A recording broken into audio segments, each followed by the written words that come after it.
Welcome! You're listening to the Uncharted Lancaster podcast, where we explore the hidden histories, forgotten places, and long-buried secrets of Lancaster County. Using modern digital storytelling tools, each episode brings a new piece of local lore to life, revealing the strange, the surprising, and the story's history left behind. Let's begin. Welcome back to The Deep Dive. Today, we're plunging into a story that sits right at the intersection of, extreme climate, economic necessity, and just sheer audacious ingenuity. It really is an incredible story.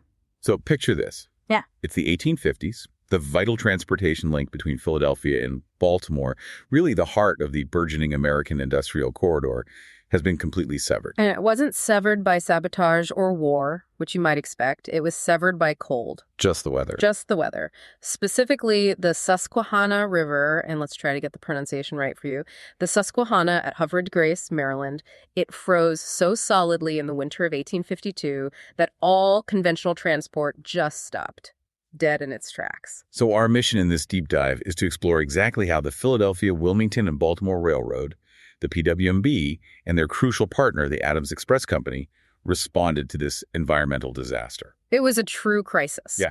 And they engineered what you can only call a miracle. Running a full rail line across the frozen river ice.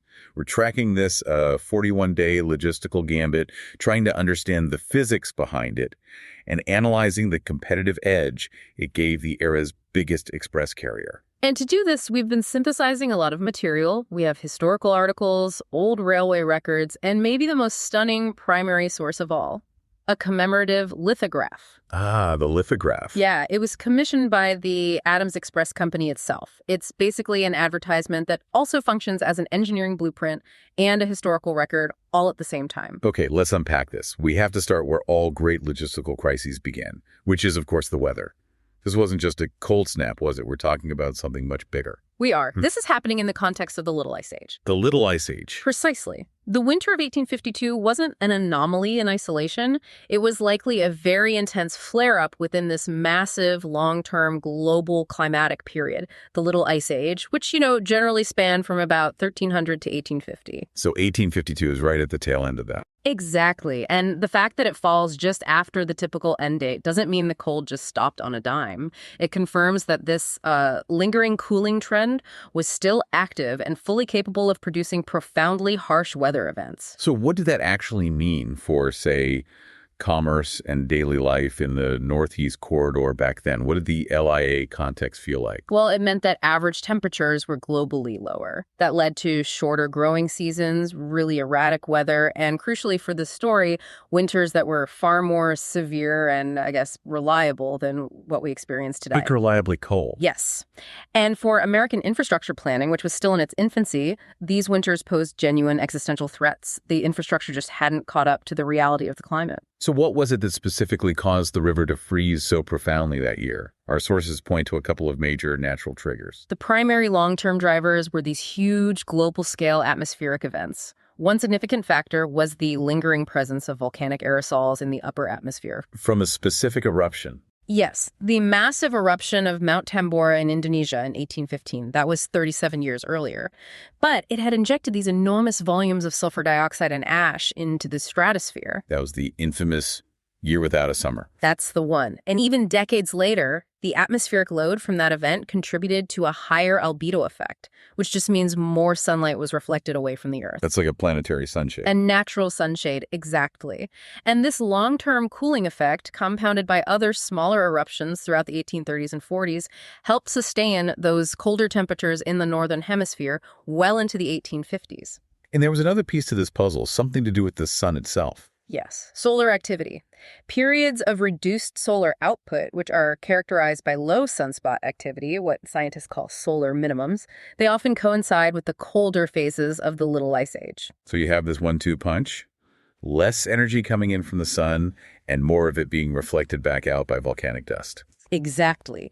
That combination of sustained volcanic aerosol loading and reduced solar radiation created a perfect amplified cooling environment across North America. And the Susquehanna River, which is naturally wide and already prone to heavy icing, was subjected to temperatures that drove the ice sheet to an incredible thickness. Do we know how thick? What were the measurements they took at Havre de Grace? We do. Historical records confirm that the ice was between 2 and 3 feet thick. 2 to 3 feet. Solid. From bank to bank, that is a monumental, immovable slab of frozen water. Just to put that in perspective for you, most modern commercial icebreakers can only handle sustained ice of about 2 feet. And this was natural, multi-layered, compacted ice. But that solidity, ironically, is what made the engineers' radical plan even remotely possible. Right. So this 2 to 3 feet of ice translates directly into a catastrophic problem for the Philadelphia, Wilmington, and Baltimore Railroad. Why was this line so essential that just shutting it down wasn't an option? Well, the PW&B, which was established in 1838 through a merger of 4 different state-chartered railroads, was the indispensable link in the Northeast Corridor. It wasn't just a line, it was the primary artery connecting Philadelphia, then the center of American commerce, with Baltimore, a critical southern gateway. So if you disrupt it, You choke off everything. Mail, military supplies, general merchandise moving between the north and the expanding west and south. It was a total bottleneck. but the PW&B had this fundamental gaping hole in its infrastructure right at that point. They did. Unlike later, more integrated rail systems, the PW&B had not yet achieved a permanent, fixed crossing over the mile-wide Susquehanna River.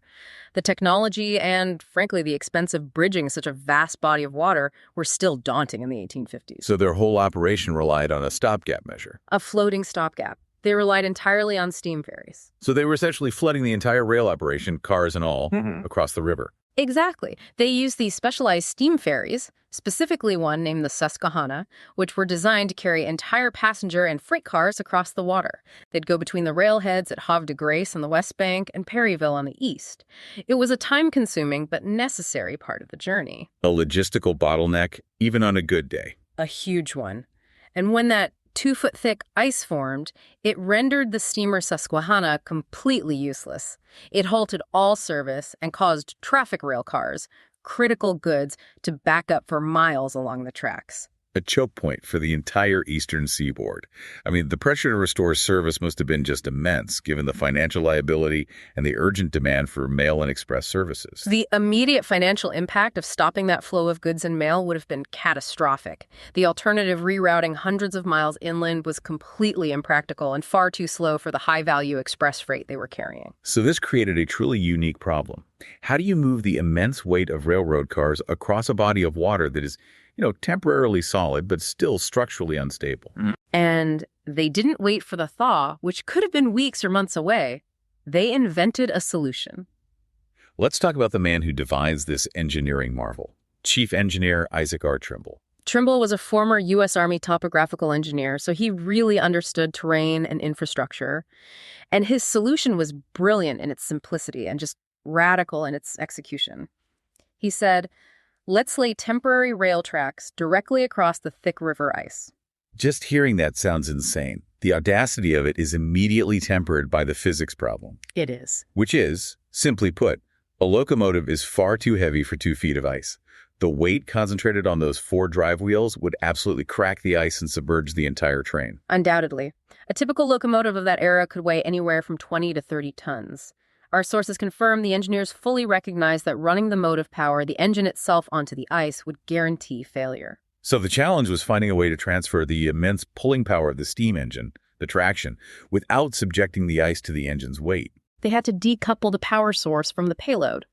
And this is where the true ingenuity, which the lithograph captures so beautifully, comes into play. So tell us about the critical mechanism they used. I understand it involved a block and tackle system. It did. It was a masterful bit of engineering. They stationed a locomotive firmly on the solid ground of the riverbank near the Havre de Grace station, so the engine never touched the ice. It was now basically a stationary winch. A giant steam-powered winch. Exactly.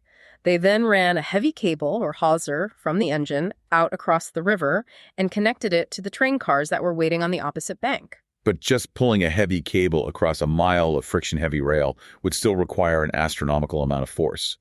How did the block and tackle system multiply the engine's raw pulling strength? This is the genius of 19th century mechanical physics applied to a crisis.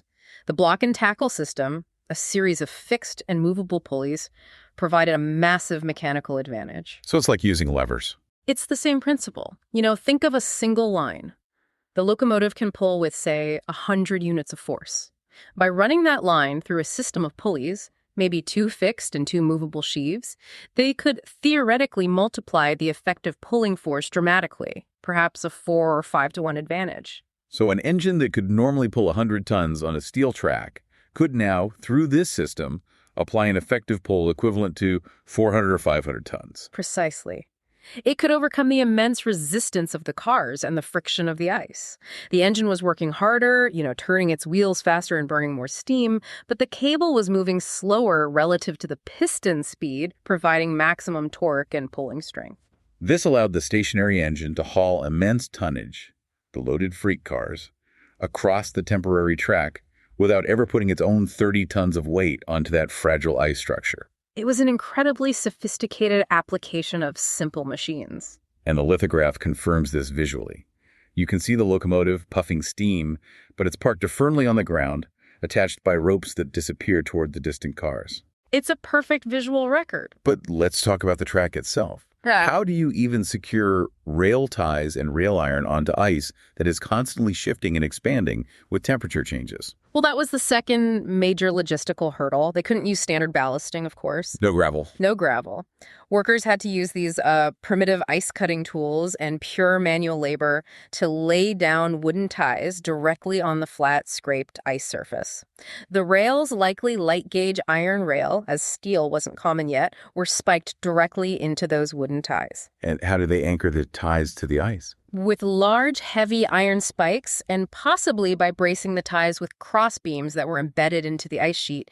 And given the need for stability, the workers were constantly pouring water around the ties. To freeze them into place. To freeze them securely into place. They were essentially creating a frozen road bed. But this required constant maintenance as the ice was always subject to temperature swings, expansion, and contraction. Our sources detail the construction and operational timeline. It seems like it was incredibly swift. Necessity drove speed. Workers completed the initial track installation on January 15, 1852, and the moment it was deemed secure, the unique route went into use. And it ran for how long?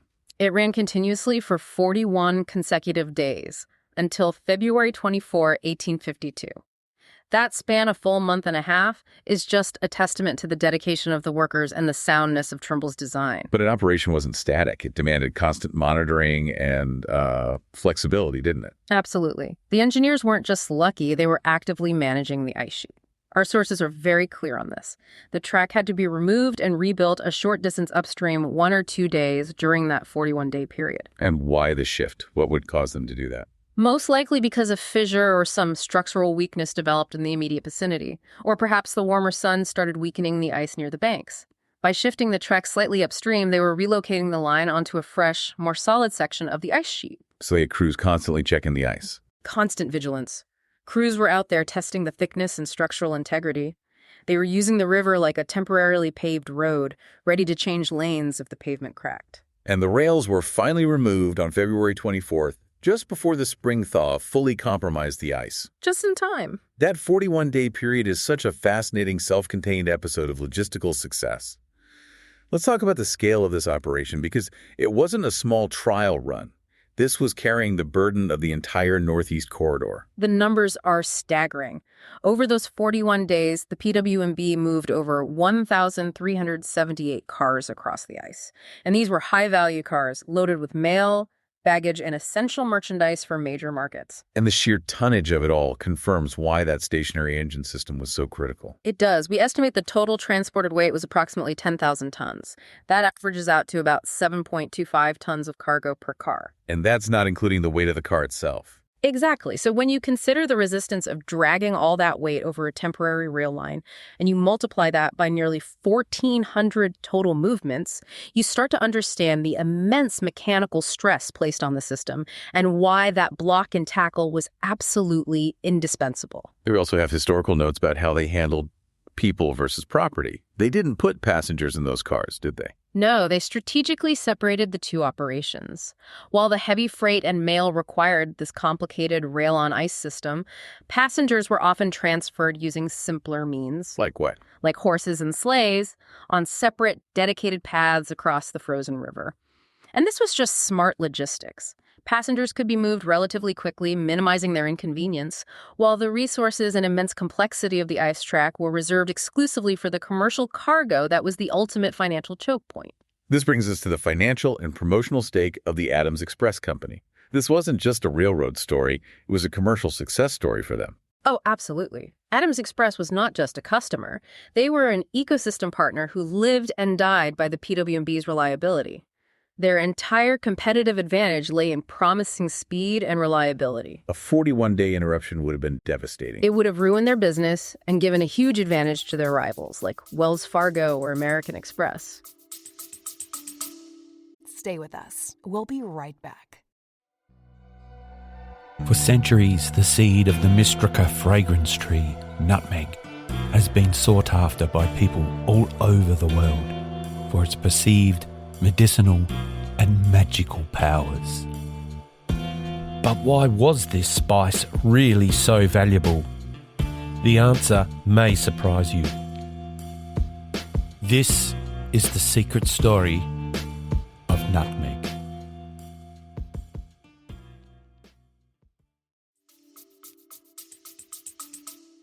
So given the immense financial risk of losing cargo or damaging property on a structure built on ice, wasn't there significant internal resistance to this plan? I mean, who actually signed off on Chief Engineer Trumbull's audacious idea? That's a crucial point, and it really speaks to the 19th century mindset of expansion.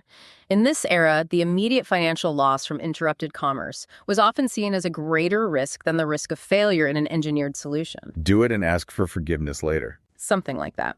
While the specific meeting minutes detailing the sign-off might be lost to history, the fact that the railroad committed men, resources, and a stationary locomotive speaks to a unified decision that any movement was better than no movement. Their insurance policies must have been terrifyingly complex, but the market demanded service. And when the operation succeeded, Adams Express wasted no time turning this engineering achievement into a massive marketing coup. They took immense and justifiable pride in the success. Their boast, which they circulated widely, was that the entire 41-day operation was conducted without the slightest injury to any person or property. That line is pure gold-era PR. It is. It's saying, not only did we keep your goods moving during a natural disaster, but we did it with 100% safety. It's an incredible claim. And they immortalized that achievement through the lithograph itself. The lithograph, produced by Thomas S. Sinclair, based on a drawing by F.F. Schell, became the visual manifestation of this triumph. And Adams Express paid to have this huge, prominent imprint made in red ink right across the top of the plate. What did it say? The Adams Express Co., 1852. They didn't just document history, they branded it. This marketing move allowed them to position themselves directly against their rapidly growing rivals.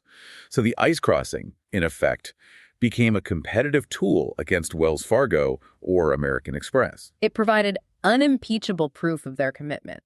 You know, when Wells Fargo was trying to establish dominance in the West and American Express was focusing on financial transfers, Adams Express could point to the Susquehanna crossing and say, we literally built a temporary railroad on a frozen river to deliver your package. It's a powerful message. It demonstrated that their guarantee of service transcended mere track conditions. It bought them customer loyalty and confidence, which in the highly competitive express market of the 1850s was worth more than the cost of the temporary tracks. So while the 1852 crossing was this phenomenal success, it was ultimately just a patch.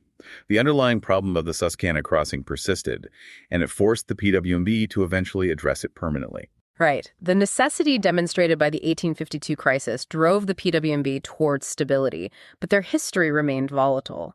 In the winter of 1865, 13 years later, the river froze again. The passage became impassable to boats. Did they rebuild the ice track? They didn't. The conditions that year were different, perhaps less reliably thick ice, or maybe the temperatures were too variable. They judged it too poor, too risky, or just too expensive to rebuild the temporary ice structure. And that 1865 failure likely intensified the pressure, especially as the PW&B was now recognized as the military highway for the Union during the Civil War. Absolutely. The need for continuous, uninterrupted flow of rail traffic was no longer just commercial. It was military and strategic. The permanent solution arrived relatively quickly after the war's conclusion. In November 1866, the Susquehanna River was finally bridged by the PW&B Bridge. Let's explain what that final structure entailed. Our sources call it a 3,269-foot wooden truss. What does that mean structurally for you listening? Well, a truss bridge is a structure of connected elements, and they typically form these triangular units. In the 19th century, this was usually achieved with massive timbers. So it's a wooden bridge. A huge wooden bridge. This specific one was a wooden truss, meaning its long 3,269-foot span was achieved by distributing the load across a network of beams arranged in triangles. This provides immense strength while using materials that were readily available at the time, wood and iron tension rods. And this massive structure finally eliminated the dreaded river interruption. It did. It ensured continuous rail service regardless of the weather.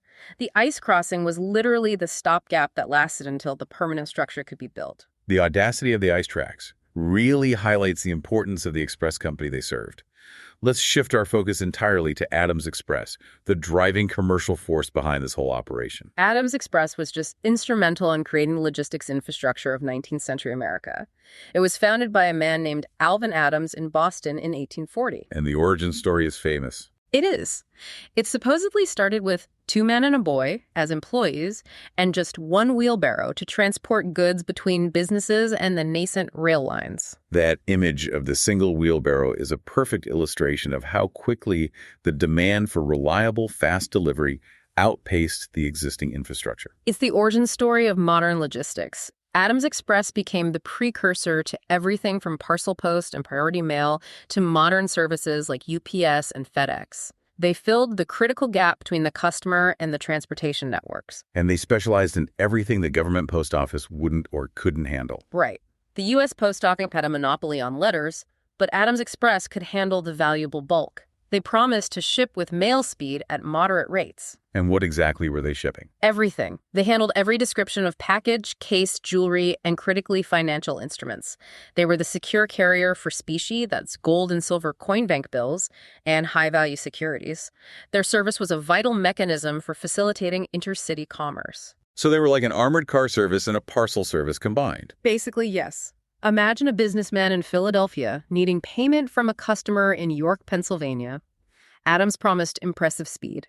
They said goods placed in the Philadelphia office before 5 p.m. would be delivered in York the very next morning at an early hour. Next day delivery for high-value items across state lines in the 1850s. That's why a 41-day service interruption was simply non-negotiable for their business model. The demand for that speed just fueled exponential growth. By 1887, Adams Express was a true logistical behemoth. They employed 7,800 people, operated 1,876 wagons, and 2,235 horses, an enormous fleet for last-mile delivery. Wow. And they utilized over 23,000 miles of existing railroad track through contracts and partnerships, like the one they had with the PW&B. They weren't just moving envelopes, they were moving the nation's wealth. The scale of capital movement they managed is fascinating. We have records like a receipt book from a drugstore covering 1863 to 1864, and it shows money transfers averaging around $500 per shipment. Which is a huge sum of money back then. A truly substantial sum. They were functioning as an unregulated, highly rapid, and relatively secure banking and capital transfer system for the commercial world. And this vast, reliable network became utterly indispensable during the Civil War, transcending its commercial origins. Oh, the war transformed Adams Express and its subsidiary, Southern Express Company, into a logistical military lifeline. Despite the U.S. Post Office's letter monopoly after 1845, Adams continued to ship almost everything else that was vital to the war effort and the morale of the troops. What were some of the specific logistics they handled for the troops during that time? Well, you can break it down into 3 main categories. First, financial. They were crucial for expressing money to pay the soldiers. Military payroll often moved via express, ensuring large sums of currency reached remote or active units. Okay, so pig. Second, military supply. They shipped arms, uniforms, flags, critical material from northern factories right to the front lines. And third was the personal and more poignant logistics. Let's delve deeper into that, the emotional and personal side of that service. Well, the personal services were just vital for morale and connection. Soldiers regularly sent parcels of their pay home to their families via Adams Express. And perhaps the most grim yet necessary service was the shipping of the bodies of fallen soldiers home for burial. That must have been a profoundly important service. It offered closure to families, and it really cemented the Express Company's role not just in commerce, but in national memory and grief. And then there were the packages from home, the culinary comforts delivered right into the war zone. And these relied on the speed and security Adams Express promised, even if it meant crossing the frozen Susquehanna in years prior. These anecdotes really bring the abstract logistics to life. Take the story of George W. Schenberger, a soldier in Port Royal, South Carolina. He wrote home to his brother Henry in December 1862. And he was excited about a package? He was ecstatic to receive a box via Adams Express. He noted that despite the distance and the challenging transport conditions, everything was nice and fresh and nothing was spoiled. And he detailed his gay Christmas menu thanks to that delivery. He did. For breakfast, he had fresh bread, butter, apple butter, and coffee. For dinner, he had oyster soup and one of the big ginger cakes. This just highlights that the Express Company wasn't just delivering goods, they were delivering perishable comfort and a profound sense of home and connection. A critical service for mental fortitude during the war. Absolutely. And we have another example from a soldier named James Nichol. He received a pie, a small molasses pie, 3 small light cakes, and 4 fat cakes from friends. Later, his wife planned to box up some pies and send them when the cherry crop was good. So the speed and reliability of Adams Express made these deliveries of perishable goods possible. It did. They mastered the specialized logistics required for that kind of thing, something the bulk standardized government mail service just couldn't touch. They understood that a pie delivered quickly was a lot more valuable than a pie delivered late. But despite this critical service, the company was huge. And like any massive commercial enterprise, it faced public complaints, often related to their prices. Oh, absolutely. The tension between profit-driven commerce and public necessity often led to conflict. And we have the specific, wonderful case of the sauerkraut barrel. A sauerkraut barrel. Yes, it was destined for the 79th Pennsylvania Regiment in Kentucky, sent by a group of Lancaster women. Sauerkraut being a crucial German-American comfort food, and I imagine a major logistical headache to ship in bulk. A huge headache. When the women went to ship the barrel, the quoted price jumped suddenly. It went from $9.37 to $13.50 in just 2 days. That's a big jump. It is. And this perceived price gouging was met with immediate public outcry. The local newspaper editor, a man named Geist of the Lancaster Daily Evening Express, was so incensed by this volatile rate hike that he published the complaint and invited others to share their grievances about Adams Express in his paper. That is a fascinating early look at the role of the press in holding massive corporations accountable. It's an early form of consumer rights activism. It is. It shows that even a company as necessary and powerful as Adams Express operated under public scrutiny, especially when dealing with matters of troop support. Now, the money was eventually raised, and the soldiers reportedly enjoyed the sauerkraut immensely. Of course they did. But the incident serves as a vital reminder that reliability came with a price tag, and that price was subject to public scrutiny. So let's return to the PW&B Railroad, the physical backbone of this entire express operation. The ice crossing of 1852 was a momentary crisis, but the railroad's history was punctuated by these significant, complex, strategic developments. Right. The PW&B's role as a strategic north-south line was recognized early. The first major infrastructure step was the completion of the Newkirk Viaduct at Gray's Ferry in 1838. For you listening, what exactly is a viaduct and why was this so important? A viaduct is basically a long bridge structure, often composed of multiple spans, built to carry a road or railway over a valley, a chasm, or, in this case, a river, and the surrounding low-lying terrain. And the Newkirk Viaduct allowed trains to finally run continuously from downtown Philadelphia to downtown Baltimore. It established a true contiguous rail corridor with only the Susquehanna ferry crossing remaining as an interruption. And the track was immediately thrust into national significance, beyond just commerce, as we see in the narrative of Frederick Douglass. Absolutely. Douglass escaped slavery in 1838 using the PW&B line from Baltimore to Philadelphia. The railroad was a silent partner in the massive migrations and ideological conflicts of the era. And then fast forward to 1861, and the line becomes violently central to the national division. The Pratt Street riot that happened right at the PW&B's President Street station in Baltimore. Right. Just 1 week after Fort Sumter, the PW&B's track became the location for the first casualties of Union volunteers by hostile action. An angry mob of Confederate sympathizers attacked Massachusetts and Pennsylvania troops as they transferred trains. And the resulting street battle spilled out of the station. It spilled into the city, marking a bloody entry into the Civil War. The railway was literally the front line of conflict. The railroad continued to evolve and improve, even as its strategic significance grew. Oh, yeah. Post-war, they continued optimizing the line. The 1872 Derby Improvement, for example, rerouted the track to bypass older, swampy areas and serve growing populated regions near Philadelphia. This commitment to improvement was constant, driven by the ever-increasing demands of traffic and speed. But despite their strategic importance and continuous improvements, the PW&B eventually lost its independence. It became a prize in the massive railway consolidation wars of the late 19th century. That is the ultimate fate of so many key regional lines. In 1881, the PW&B was acquired by the Pennsylvania Railroad, the mighty PRR. And this wasn't a friendly merger, it was a hostile takeover. What prompted it? It followed a bitter strategic conflict with their main rival, the Baltimore and Ohio Railroad, or the B&O. So what was the nature of that conflict? Why did the PRR need the PW&B so badly? It was all about track access and market control.